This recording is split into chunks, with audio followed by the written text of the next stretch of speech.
నా పేరు వి మహేశ్వరరావు, అల్లూరి సీతారామరాజు జిల్లా అధ్యక్షుడిని, ఆంధ్రప్రదేశ్ ఐకోపాధ్యాయ ఫెడరేషన్ సంఘానికి.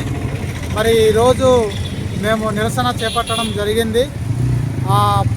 ఇటీవల కాలంలో సెప్టెంబర్ 1న భారత ఉన్నత న్యాయస్థానం సుప్రీంకోర్టు ఉపాధ్యాయులందరూ టెట్ పాస్ అవ్వాలని చెప్పి ఒక తీర్పు ఇచ్చింది. దీని పరిస్థితి ఏమంటే, కొండనాలిక మందేస్తే ఉన్ననాలిక ఊడిపోయినట్టు ఎక్కడో ఒక ప్రైవేటు ఎయిడెడ్ పాఠశాలలో టెట్ క్వాలిఫికేషను లేకుండా నియామకం పొందినటువంటి సందర్భం.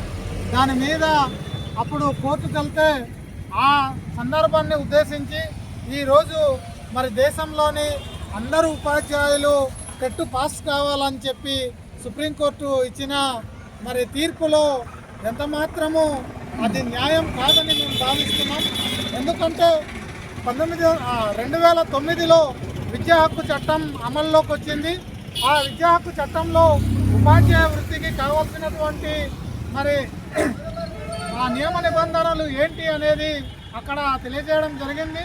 దాని ప్రకారంగా ఆ తేదీ నుండి నియామకం పొందుతున్నటువంటి ఉపాధ్యాయులకు టీచర్ ఎలిజిబిలిటీ టెస్ట్ పెడుతున్నారు. అది అంతవరకు అది సమ్మతమే.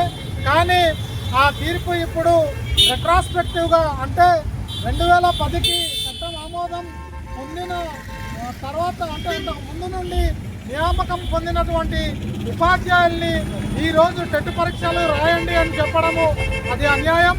ఏమంటే సుమారు 30 సంవత్సరాలు సర్వీస్ చేసినటువంటి ఉపాధ్యాయులు ఈరోజు కొత్తగా వచ్చినటువంటి టెట్ పరీక్ష రాయాలనడం, అలాగే అప్పుడు లేనటువంటి నిబంధనలకు విరుద్ధంగా ఈరోజు టెట్ని రాయండి అని చెప్పడము ఇది న్యాయసమ్మతం కాదని చెప్పి మేము డిమాండ్ చేస్తున్నాం.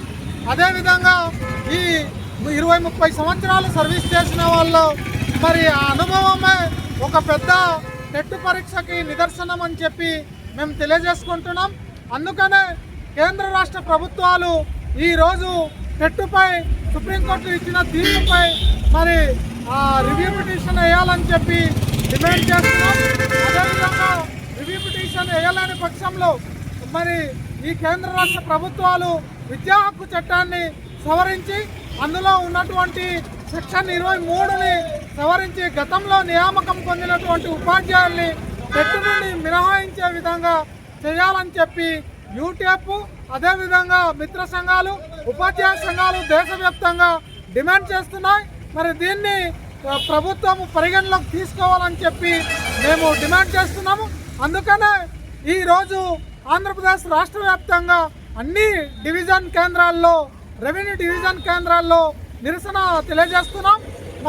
ప్రభుత్వం యొక్క వైఖరి దీని మీద ఎలాగుంటుందో తెలుసుకొని ఆ తర్వాత 18వ తారీఖున జిల్లా వ్యాప్తంగా ప్రతి జిల్లా కేంద్రంలో ధర్నాలు చేపడతామని చెప్పి తెలియజేస్తున్నాం.